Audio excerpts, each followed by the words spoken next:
Going 9 months without a job is no joke. In fact, it's one of the worst things that any human being could experience. A full-blooded working-class individual put on the bench just because of the economy. It's an extremely bad situation to find oneself in. However, we need to prioritize our line of attack. There's no point sitting on the sidelines feeling bad about the economy and doing nothing about our current condition. We need to get up, focus, reprioritize, fire, aim, fire again, aim, and keep pressing on. You cannot afford to sit on the sidelines and watch your life go down the tubes without doing anything. You need to fight for your life. You need to fight to maintain sanity in this crazy economy. Look at what's happening to the Dow. You know, when you think about the money you've invested in these things and you see it washed away, you almost feel like doing nothing. You're almost going crazy. But we cannot afford to let the economy push us to the wall. We need to get up and do something. And that's why in this particular mastermind group we are talking about the law of priorities. The law of priorities as it relates to our job searches and everything that we need to do to get back in the job market, to get back out there, to be on top of our game. If we don't do anything, we'll be pushed against the wall, maybe never to rise again. So make a decision today to do something about your career, about your job search, about prioritizing, about having a positive mindset that things could get better if only you made a move and did something different. Now, the law of priorities from John Maxwell's The 21 Irrefutable Laws of Leadership is a great law that anyone in a job search should apply to their life and job search. It says leaders understand that activity is not necessarily accomplishment. Having lots of activity and a flurry of activity in sending out resumes with your eyes closed isn't going to do much good. Sending out resumes without additional action is just like throwing water back into the ocean and expecting it to make an impact within the next few minutes or days or months. You have to strategize and be serious about it. You have to prioritize and be serious about it. And you need to weed out the activities that are not yielding the dividend that you expect. There are lots of activities that the typical job seeker embarks on, but that is just activity that will not yield accomplishment. Because there are key things that you need to do in your job search. And we're going to be talking about the law of priorities, what to do to prioritize in your job search and in your career goals, and how to achieve success. Prioritizing requires leaders to continually think ahead. You always need to be 5, 6, 7, 8, 10 steps ahead of what is happening. You need to know what's important in your career, in your job search. You need to be able to see how everything relates to the overall vision. As I often tell you, you are the CEO of yourself incorporated, and how you lead your company will contribute to how you succeed in the long run. John Maxwell talks about his 3 R's. What is required? What gives the greatest return on your investment? And what brings the greatest reward? In order to talk about this in detail, we should remember, as good project managers that many of you are, remember the Pareto Principle, or the 80-20 rule, or the 80-20 principle, or Pareto's law as we call it. Think about 10 things that you do in your job search. It's the top 2 things that give you 80% of the rewards that you get back.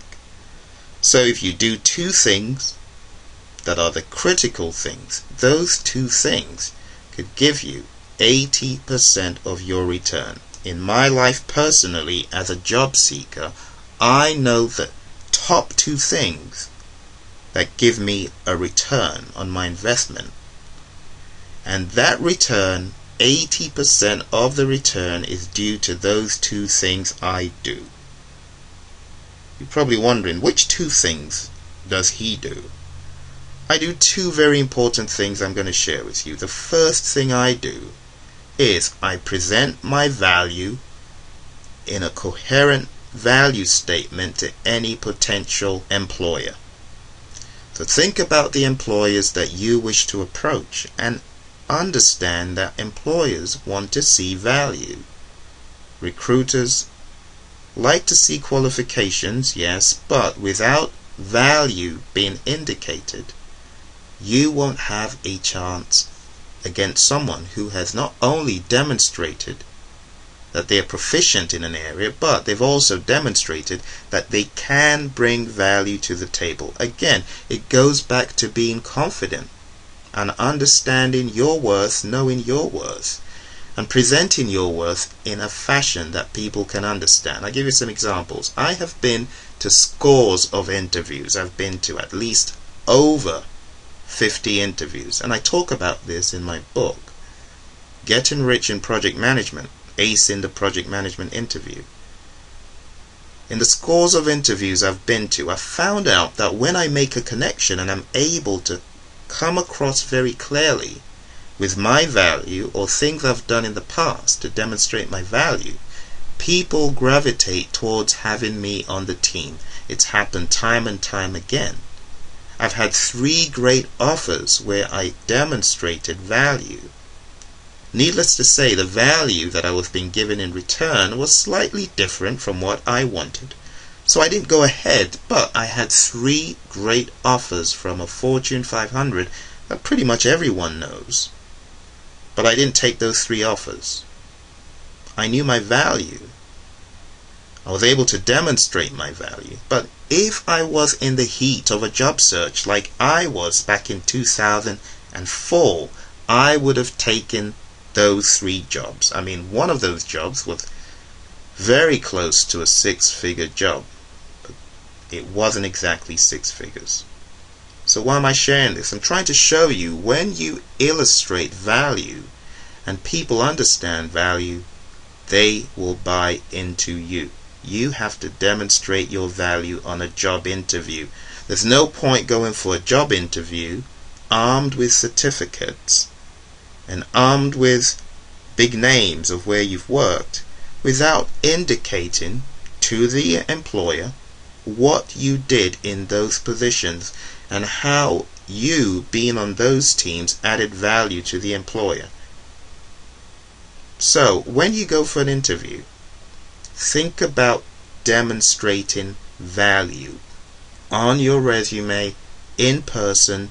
Know what you are, know who you are, know what you've got, and demonstrate that value.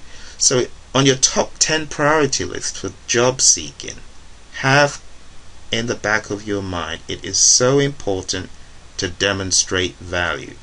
If you don't demonstrate value, someone who does will be steps ahead of you in the game. And if you can do this earlier on in the job search, demonstrate value very early on, it'll pay you off in the long run. The next big thing I do when I prioritize in my job search is, it's not an application if there's no backup call.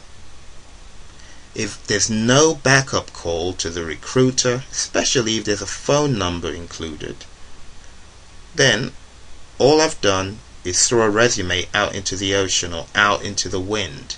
You have to, absolutely must, pick up that phone. It doesn't matter if it's a voice message clearly stating the purpose for your call, a quick 2 sentences to indicate your value and your mission and your purpose, and the fact that you expect to call back or you will call back is huge. So don't just call and hang up if there's no reply. Leave a message, leave a phone number, be clear, be concise, be straight to the point. Don't get the people lost when they're listening back to your message. Just go straight for it. State your purpose, your mission, what you can bring to the table, and that you will call back. You can do that in 2 sentences, 2 well-crafted sentences. Your name, who you are, your title as far as being a project manager, what you've accomplished on most current projects, and how you intend bringing value to the employer. Recruiters like people who make them look good. They don't like putting dummies in front of people. They don't like putting people who are not able to state their mission or their goal or their purpose.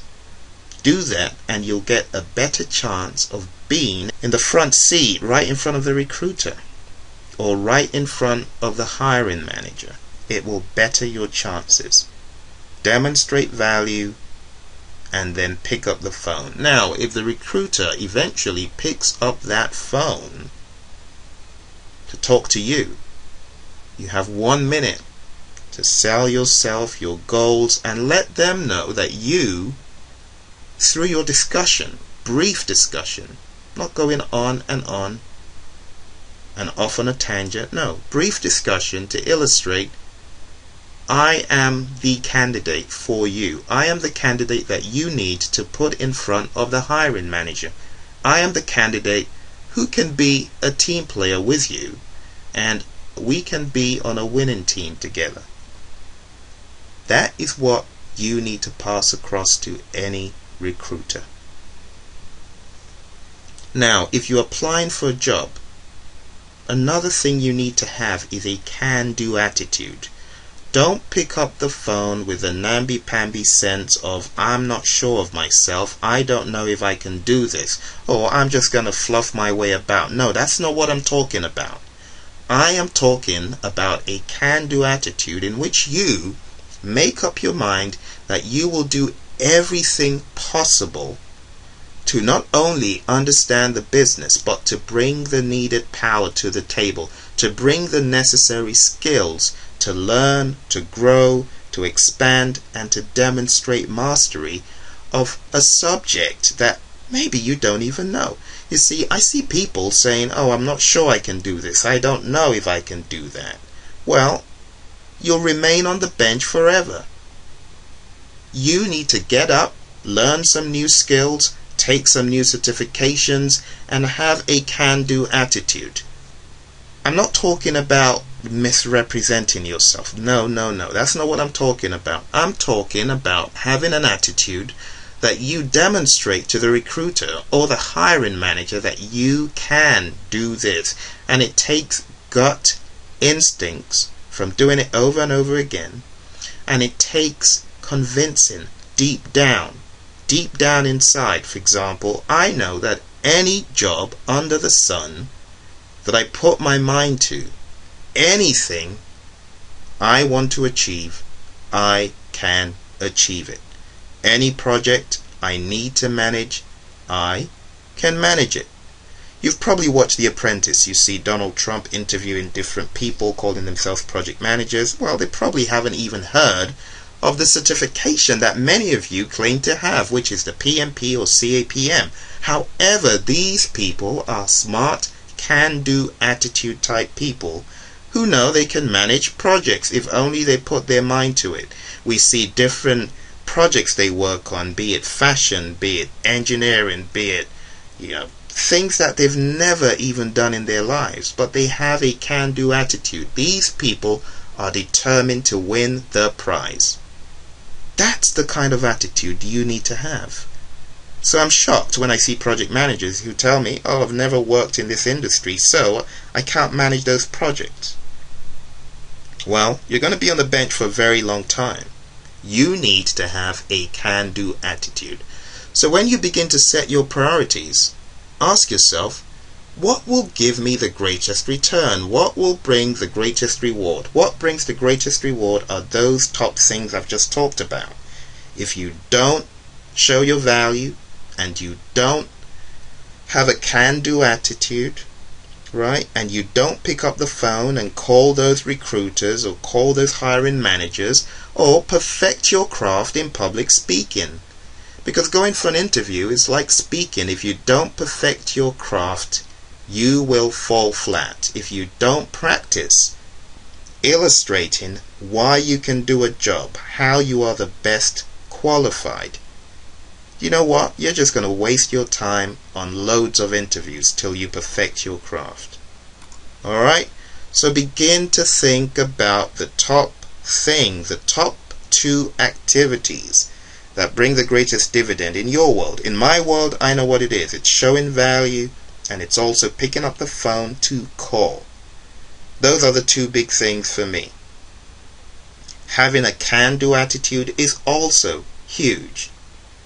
So, let's talk a little bit more about the law of priorities. When we talk about priorities, prioritization, lots of things come to mind. Leaders often have a bias for action. They always want to act. They want to be on the move. Something needs to be happening. No stagnation. However, good leaders know that activity is not accomplishment. So, we need to review our priorities. We need to ask ourselves, what am I really accomplishing in what I'm doing? Not what am I busy doing, but what am I accomplishing from what I'm doing? I remember the beginning of starting a business. I wanted to do everything alone. Everything under the sun was my responsibility back then. Now, I'm a lot wiser. I delegate.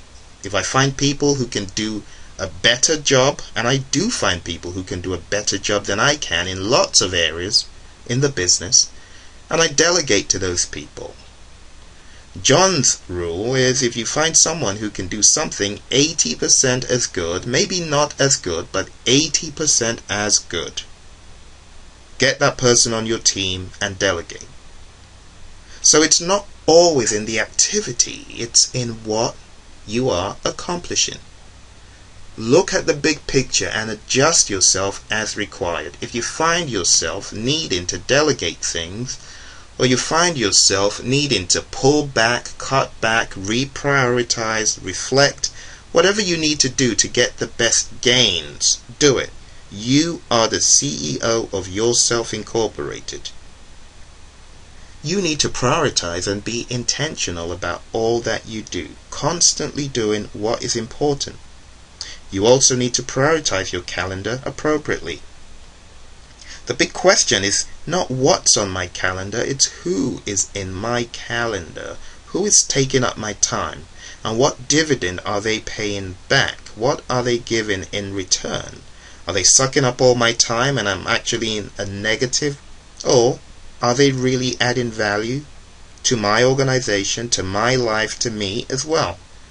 Lots of times leaders are forced to spend time with people that at the end of the day do not pay back any dividend. They just suck up the time and they don't give anything back in return.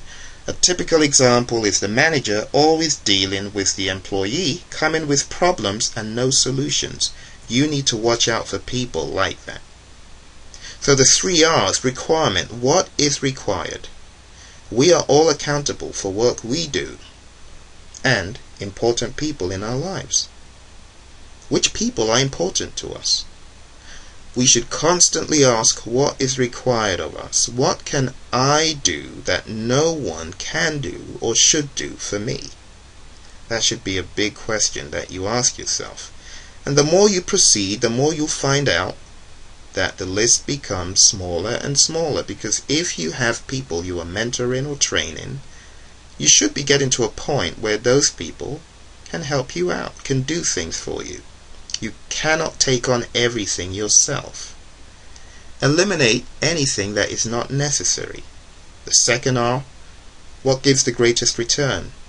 You need to get out of your comfort zone but stay in your strength zone. So whatever you feel comfortable in, if it's not reaping enough dividend, leave it alone. Stay in your strength zone. where you can excel and exceed. Develop and train people to handle other responsibilities. Don't do it just because you can do it. Do it because you have to do it and no one else can. Reward. What brings the greatest reward? Personal satisfaction. Understanding that life is too short not to do the things you love. So whatever makes you happy, whatever gives you satisfaction, do. Whatever brings you a great return regarding whatever you're looking for, what you're searching for, do. Make sure that you set time aside to enjoy yourself, to have a good time. I know what I do when I want to reward myself. I put aside time to reward myself in my hobbies. Music is one of the things I love the most. I put aside time for it. I need to put aside even more time to enjoy it. So do that. So the 3 R's, bear that in mind. Now you need to make tough decisions based on your priorities. You've probably heard about Jack Welch. Well, let's talk about the story of General Electric. Here's the timeline. 1981, Jack becomes the GE CEO. GE traded at $4 a share. Worth about $12 billion. The 11th best on the stock market. It was a great company already. However, there were 350 strategic businesses that were huge and diverse. Welch believed that GE could improve. So any CEO coming into an organization and thinking that they have arrived and can't exceed any further, or is not thinking about how to further push boundaries, is not worthy of the title. Jack Welch is a great example of a CEO who pushed boundaries through the law of priorities. Within a few months, he started what was known as the hardware revolution. It changed the focus, the profile, the topography of GE. Hundreds of businesses and product lines, about 350, existed, but he applied a simple criteria. Can any of these businesses be the world's number 1 or number 2?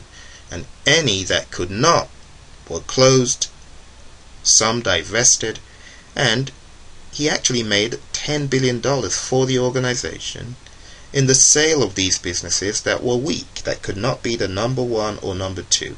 That is Pareto's principle right there. Can you be in the top 2 or not?